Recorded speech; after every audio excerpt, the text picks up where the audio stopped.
Good morning, Northtown. Thanks for tuning in to NTV News. I'm Holland Dugan. And I'm Janelle Dion. Today is Monday, January 24th, and we're excited to bring a look at what's buzzing around Northtown, outstanding Hornets who deserve a shout out, and what's trending on the internet this week. All on NTV News.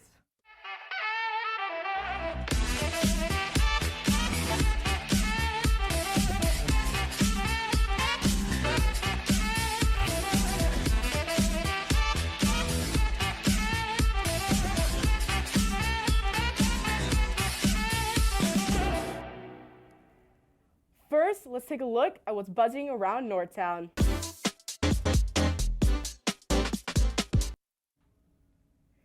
Come see the next play, A Streetcar Named Desire by Tennessee Williams. The show is on Thursday and Friday at 7 p.m. Tickets are $8.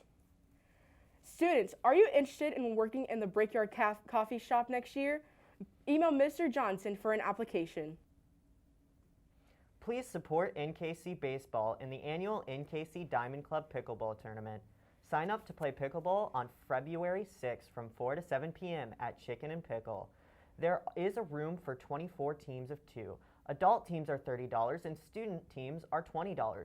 More information can be found on Twitter at NKC Baseball or email nkchsdiamondclub@gmail.com for more information.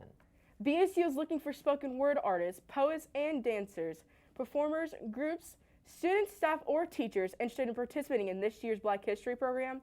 If you would like to help us celebrate Black History Month at NKC, please reach out to Ms. Washington by email or stop by the activities office. Here's a closer look at the organs and the plans for the future of the Black Student Union from reporters Nikayla Howard and Jaden Frederick. When I think of BSU, the first thing I think about is family, community, and love. You know, being that I'm administrative assistant, I don't get to see them as much. So when we have our meetings, that club time is really important to me. I like building relationships with them and watching them build relationships with each other. This year for the club, my goal is to really continue to build a club that touches other clubs and other students. We also are looking forward to our Sankofa ceremony, which is our what we would call our Black graduation that we do at the end of the year. It is for our seniors, and it's just a way for them to celebrate their uniqueness, their Blackness, and BSU earn their kente cloth stoles to wear graduation and just encourage them to go on the next level of their lives. BSU is a social political organization that strives to elevate the African American student body here. You don't necessarily have to be Black to be in BSU. You just need to be able to relate and understand that all cultures have problems and they're all learning and going through different things, and we're all one. So I want everyone who's part of this club to know that when you come to BSU, you're part of a bigger world, you're a family, you represent me, I represent you, and we just want to love everybody.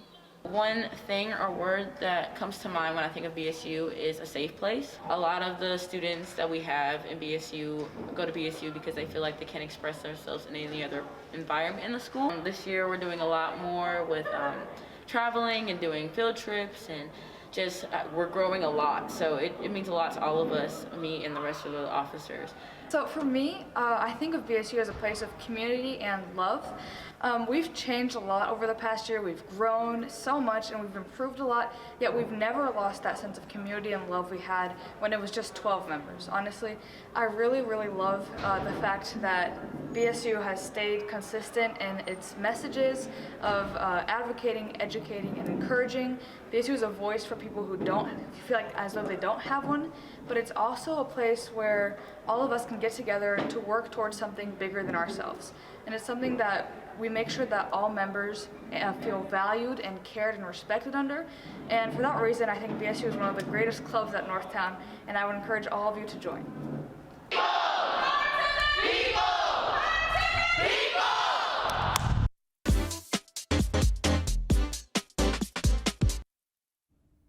For today's Hornet Spotlight, we will like to congratulate the School of BLE winners of the Stock Market Challenge. First place, Joseph Koch. Second place, A. Clue. Third place, Evan Sanders. Congratulations to them for this award. Another student who deserves a shout out is Lily Guerin. This past weekend, Lily and fellow NTA members journeyed to the Missouri Thespian Conference. Lily received a superior rating on her solo musical individual event, which means she gets to perform at state for a chance to go to nationals. Congratulations, Lily. Garen, break a leg.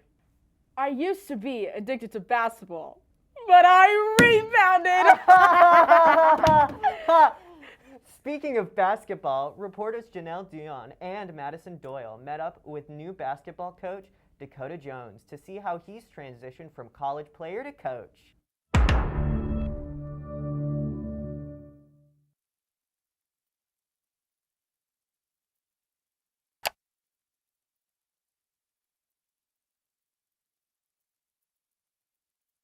Dakota Jones is one of Northtown's new basketball coaches who wants to help make our basketball team more successful. But we also get to learn about his personal basketball career as a player at Pittsburgh State. He started in 40 out of 60 career games. He scored 656 career points, 141 career rebounds, and 110 career assists. So let's learn more about our new basketball coach. I came to Northtown, one, because I live up here and where I was working it was a 50-minute drive. And then also I just felt like this place was home. Diversity was really prominent here, and whenever you walk in the building, staff members are excited to see everyone. They're always complimenting kids, complimenting you, saying hello, and it was just, it made me feel comfortable. So he just wants the best for us. Like practices, you can just tell. Like he always wants us to work hard, make our layups, makes our shots, hustle in practice. He just wants us to be one of the best teams in the state. Being a college athlete is an experience that only a select few get to do. So it was fun, and coming out of school with no debt is awesome. So I can't complain about that, but the environment was fun. It's a small community. Everybody there knows who you are, especially if you're an athlete. So it was fun to be around an environment like that. My hope, well, ours, is to go to state. Because we do have, I think I got one of the best coaches that I have ever had. So he's made a big change. Yeah. My hopes for the basketball team this year is just to inspire a winning culture. As far as from what I've heard, the culture here has kind of lacked in previous seasons. So my job here is just to build great young men and inspire them to win and just win every single day, so that way they can take that out into the real world. He yells a lot, I'm not gonna lie.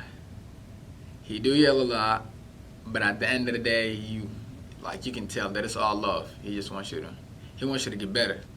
But yeah, he's a good coach. I just have a great relationship with most kids, and I enjoy kids, especially at high school kids, because they're mature enough to have real conversations with you, and just seeing how they progress throughout the years, and even after high school has been something that is cool to see.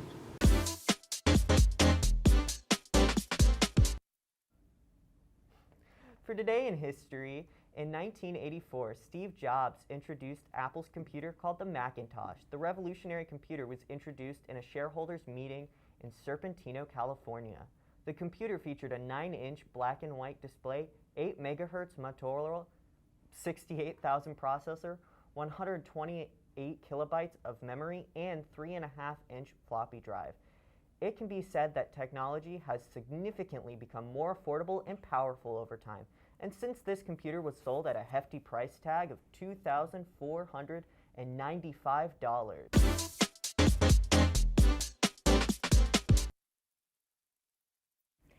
Today in world news, on Tuesday, January 18th, the first images emerged from the Pacific island nation of Tonga to reveal the island covered in a thick layer of ash from the aftermath of a massive undersea volcanic eruption and tsunami. This unprecedented disaster left at least 3 people dead, destroyed many homes, and damaged communication lines, including the cable that connected Tonga to the rest of the world. Due to the phone lines and internet being down, the severity of the damage and human toll wasn't immediately clear. However, photos released show trees, buildings, green spaces, and roads covered by a sea of dark gray ash. Also, water from the giant waves of the tsunami that washed onto the land, the typically clear blue ocean was turned brown, and the volcano itself was covered by water. The blast that occurred on Saturday, January 15th, could be heard from as far as Alaska and even triggers tsunami warnings west coast of the United States and sent waves across the ocean to Japan and Peru.